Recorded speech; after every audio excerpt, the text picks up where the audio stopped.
আর মানুষের বিবেকের আদালত হচ্ছে দুনিয়ার শ্রেষ্ঠ আদালত। আল্লাহ ছাড় দেন কিন্তু ছেড়ে দেন। চোখের সামনেই তো এই ক্ষুদ্র জীবনে অনেক কিছু আমরা দেখছি, আর আমরা দেখি না এমন বহু কিছু দুনিয়ায় ঘটে যাচ্ছে। অবশ পশুকে আল্লাহ তাআলা জ্ঞান দেননি, বিচক্ষণতা দেননি, বুদ্ধি দেননি, ভালো মন্দ পরখ করার সেই যোগ্যতা দেননি। তাই সে হয়তোবা কিছুই বোঝে না, সে অন্য প্রাণীর ক্ষতি করে, মানুষের ক্ষতি করে। কিন্তু মানুষকে তো আল্লাহ বিবেকের নিয়ামত দান করেছেন। মহান রবের দরবারে দোয়া করি এদেশের প্রত্যেকটা মানুষকে আল্লাহ যেন এমন একটা অন্তর দান করেন যে মানুষ আল্লাহকে ভয় করে চলে। যারা আল্লাহকে ভয় করে চলবে তাদের আর কাউকে ভয় করার প্রয়োজন হবে না। আল্লাহর ভয়ের এবং ভালোবাসার জায়গা থেকে যে মানুষটা মানুষের কাছে শ্রদ্ধার উপযুক্ত সে শ্রদ্ধা পাবে, আর যে ভালোবাসা পাওয়ার উপযুক্ত সে ভালোবাসা পাবে। সেই শ্রদ্ধা এবং ভালোবাসার একটা মানবিক সমাজ আমাদের বড়ই প্রয়োজন। আমরা আমাদের অস্তিত্ব অনেকটাই হারিয়ে ফেলেছি। এই জাতির অস্তিত্ব পাওয়ার লড়াই শুরু করতে হবে, এবং এটি হচ্ছে মর্যাদার লড়াই। মানুষের পরিচয় মানুষ হিসাবে মর্যাদার সাথে বেঁচে থাকার লড়াই, নিরাপত্তার লড়াই।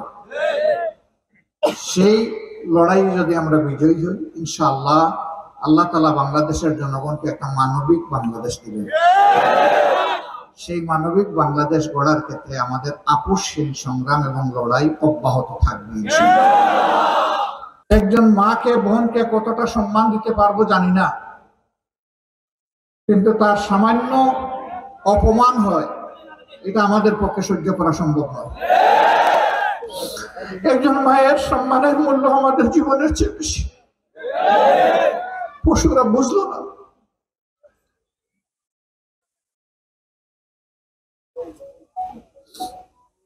সম্মানিত ভাইয়েরা, মানুষ যখন আল্লাহকে ভুলে যায় তখন বেপরোয়া হয়ে যায়। আল্লাহকে যারা দিলে স্মরণ রাখে তারা বেপরোয়া কখনো হতে পারবে না। যে মানুষ আল্লাহকে ভয় করে তার দ্বারা মানুষ তো অবশ্যই অন্য কোনো নিরীহ প্রাণীরও কোনো ক্ষতি হবে না। অবশ পশুকে আল্লাহ তাআলা জ্ঞান দেননি, বিচক্ষণতা দেননি, বুদ্ধি দেননি, ভালো মন্দ পরখ করার সেই যোগ্যতা দেননি। তাই সে হয়তোবা কিছুই বোঝে না, সে অন্য প্রাণীর ক্ষতি করে, মানুষের ক্ষতি করে। কিন্তু মানুষকে তো আল্লাহ বিবেকের নিয়ামত দান করেছেন, আর মানুষের বিবেকের আদালত হচ্ছে দুনিয়ার শ্রেষ্ঠ আদালত। আমরা দোয়া করি এই পাশবিক কাজ যারা করেছে আল্লাহ তাদেরকে হেদায়েত নসিব করুন। আল্লাহ তাআলা আমাদেরকেও কামিল হেদায়েত নসিব করুন। হেদায়েত আমার সবার প্রয়োজন। জান্নাতে যেতে হলে হেদায়েত আমাদের লাগবে।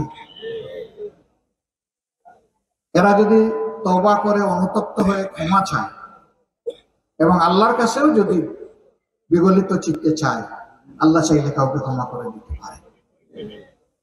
কিন্তু যদি অহংবোধ দেখায়, গোয়ার্থমি করে, তাহলে ওই যে আল্লাহ তাআলার কথা যে আল্লাহ ছাড় দেন কিন্তু ছেড়ে দেন।